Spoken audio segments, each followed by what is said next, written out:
আমরা এক একজন এক এক রকম খারাপ অভ্যাসে আসক্ত হয়ে পড়ি। কেউ ধূমপান করছি, তো কেউ মদ্যপানে জড়িয়ে পড়েছি, কেউ কেউ মাদক নিচ্ছি, আবার কেউ কেউ হয়তো অশ্লীলতার সঙ্গে জড়িয়ে পড়েছি। আমরা যেন কেউই মনে না করি যে আমরা এতটা খারাপ হয়ে গেছি যে আমাদের কোনোই আশা নেই।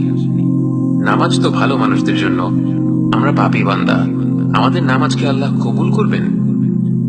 আমাদের শয়তানের একটি অপকৌশল মনে রাখতে হবে। সে আমাদের কাছে এসে বলবে, ছি, তুমি এইমাত্র ধূমপান করেছো, গাঁজা খেয়েছো, মদ্যপান করেছো, নেশা করেছো, তোমার মোবাইল ঘাটলে এখনো আপত্তিকর দৃশ্য বেরিয়ে আসবে, তোমার কি লজ্জা করে না যে তুমি এখন ওযু করে নামাজ পড়বে?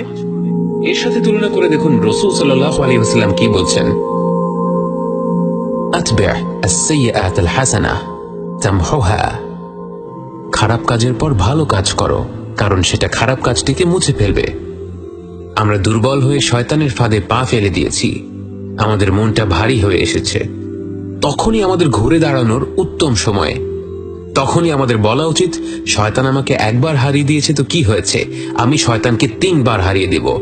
প্রথমে আমি গিয়ে অজু করব, কারণ অজু করলে পাপ ঝরে পড়ে। অজুতে মুখ ধোয়ার সময় সেই চোখ এবং মুখ যা কিছু খারাপ দৃশ্য দেখেছিল সেই পাপগুলো মুছে যাবে। হাত ধোয়ার সময় সেই হাত যেই খারাপ কাজের দিকে বাড়ানো হয়েছিল সেই পাপগুলো মুছে যাবে। অজু করার সময় অন্তরে বিশ্বাস রাখতে হবে, মনে মনে কল্পনা করতে হবে আমরা শারীরিকভাবে আমাদের যেই অঙ্গ ধুচ্ছি সেই অঙ্গ থেকে পাপগুলো ঝরে পড়ে যাচ্ছে, আমরা পবিত্র হয়ে যাচ্ছি।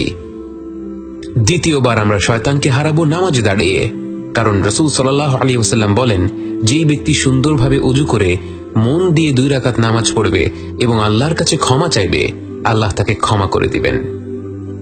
এবং তৃতীয়বার আমরা শয়তানকে হারাবো আরো ভালো কোনো কাজ করে, হয়তো কোরআনের কিছু আয়াত পড়ে বা সাদাকা করে, যেন শয়তান ভবিষ্যতে আমাদেরকে ফাঁদে ফেলার আগে 2 বার চিন্তা করে, একে দিয়ে খারাপ কাজ করালে তো এ আরো পাল্টা 3 গুণ ভালো কাজ করে ফেলবে।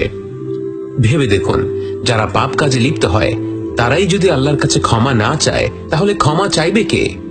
যদি আল্লাহ শুধু তার নিষ্পাপ বান্দাদেরই ভালোবাসতেন, তাহলে কি তিনি ফেরেশতা সৃষ্টি করার পর আর মানুষকে সৃষ্টি করতেন? ভেবে দেখুন, আমরা যখন আল্লাহর সামনে তাকে অমান্য করছি, তারপর যখন আমাদের খারাপ লাগছে, সেই খারাপ লাগার অনুভূতিটা কোত্থেকে আসলো? বাস্তবে এটা আল্লাহর তরফ থেকে একটি উপহার, তার কাছে ফিরে যাওয়ার একটি আমন্ত্রণ। ভেবে দেখুন, কত মানুষ আছে যারা কোনো না কোনো পাপ কাজে আসক্ত, কিন্তু মনটা পাথর হয়ে গিয়েছে। সেখানে কোনো অনুশোচনা বোধ কাজ করে না, কোনো হাহাকার জন্মায় না। তাই আমাদের অন্তরে যদি বিন্দু পরিমাণ অনুতাপও জেগে ওঠে, তাহলে আমাদের বোঝা উচিত এর অর্থ হচ্ছে আল্লাহ আমাদের উপর নিরাশ হননি। আল্লাহ আমাদের ক্ষমা করার জন্য এখনো আমাদের দিকে চেয়ে আছেন। তিনি শুধুমাত্র একটি সুযোগ খুঁজছেন, একটি কারণ খুঁজছেন আমাদের ক্ষমা করে দেওয়ার। আমরা শুধু একটি ধাপ এগিয়ে গেলেই যেন রহমত আর মাগফিরাতের ঝর্ণা আমাদের ভাসিয়ে দিবে। প্রশ্ন হলো, আমরা কি সেই একটি ধাপ নেব? আমরা কি আল্লাহর আমন্ত্রণে সাড়া দেব?